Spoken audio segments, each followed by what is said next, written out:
concerned, there has not been a foot wrong, as far as I'm concerned. Laughing at you. No one was 16. Who was actually present at the wedding ceremony and the reception afterwards? Bridesmaids. You were. Yeah? Of course you were. Quite a few were here.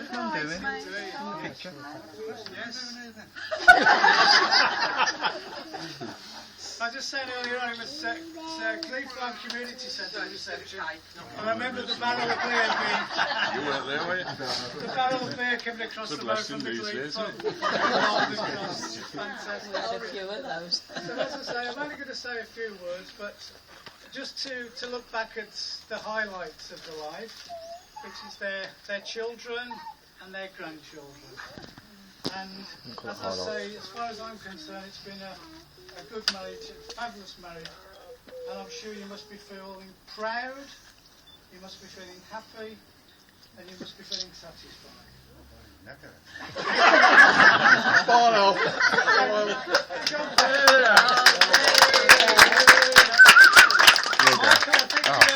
Have a few words. Good, Dad.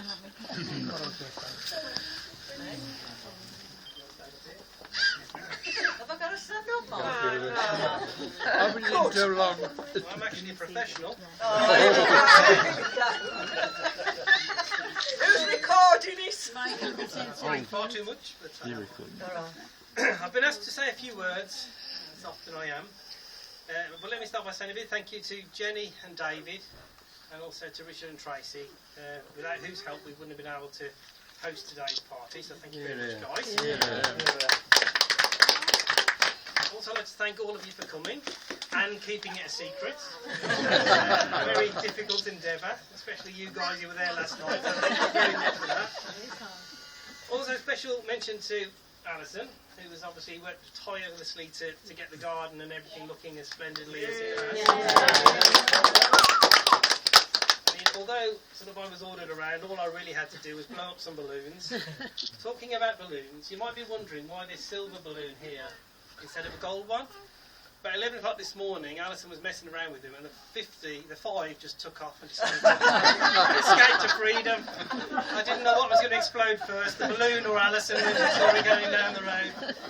So she ran out and got a new silver one, because apparently there was no gold one left, unfortunately. Well, the other thing I've had to do is to write a little poem. Because it's become a little bit of a tradition. I say in the Brooks household, but I'm a Howard, so it's a Howard household. So here we go.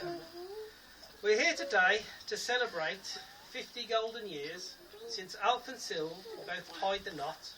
That deserves 3 cheers. Hip hip! Hooray! Hip hip! Hooray! Hip hip! Hooray! They're knocking on a bit now. Their gifts aren't quite the same.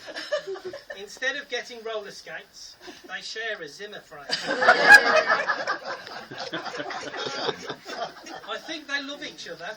I'm sure it's not a slur when I hear Alf muttering, "Don't put me in the same home as her." I don't know, stand there somewhere. To be fair to Syl, Yeah. living with Alf, Yeah. it's tough. Yeah, For thanks. goodness sakes. That's why she went grey at 30 and has a bad case of the shakes.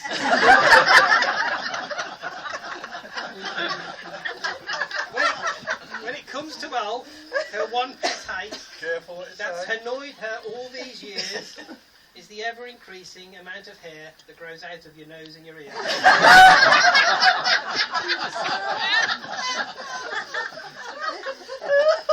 Alf's the seasoned fisherman.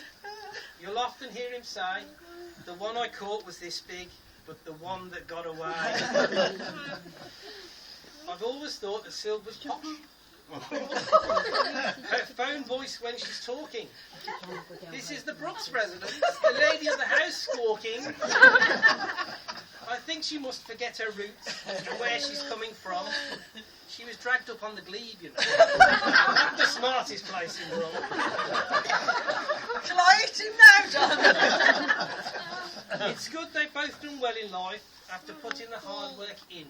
They finally have their dream home. A caravan with its own wheelie bin.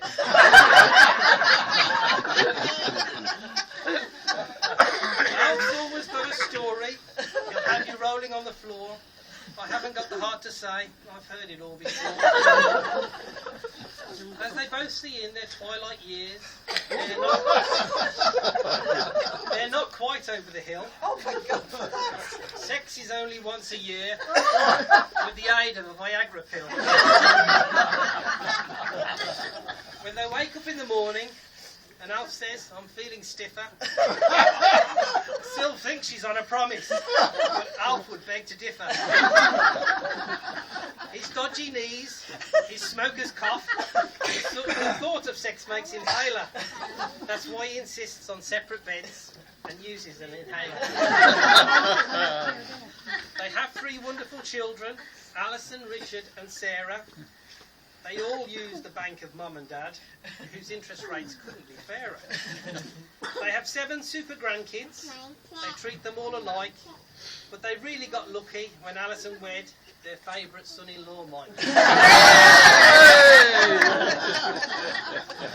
But after all is said and done, a nicer couple you'll never meet, and together for half a century, these days that's quite a feat. It's clear, despite what they may say, their union was meant to be. They love each other very much. That's plain for all to see. So please stand and join together.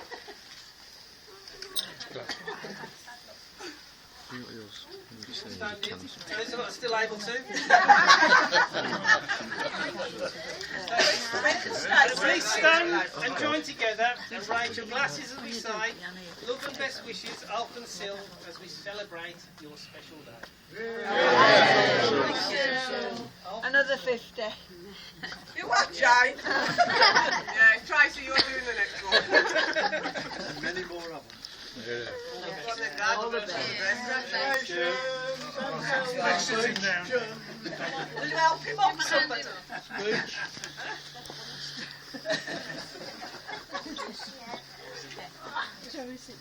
Hurry up, the cake will melt. All the customers as I have to make these speeches. I'm going to make one now because this will be the first time for 50 years I won't be interrupted. You won't. I mean, I love her to bits. There are some things that annoy me. You know, she leaves that much tea in the bottom of a cup. I said, why don't you drink that tea? She said, I don't like that bit at the bottom. No, we've had 50 years. Okay. I'd like to thank everybody for coming. Alison and Richard and David and Jenny for putting on this spread. I don't get the bloody bill.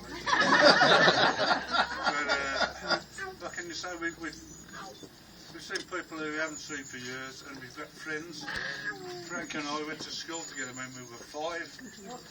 So I've known you for 65 years, and he still owes me money. Phil went to school with Syl, so we're really lucky. We've got a good family. Pity half of it's the other side.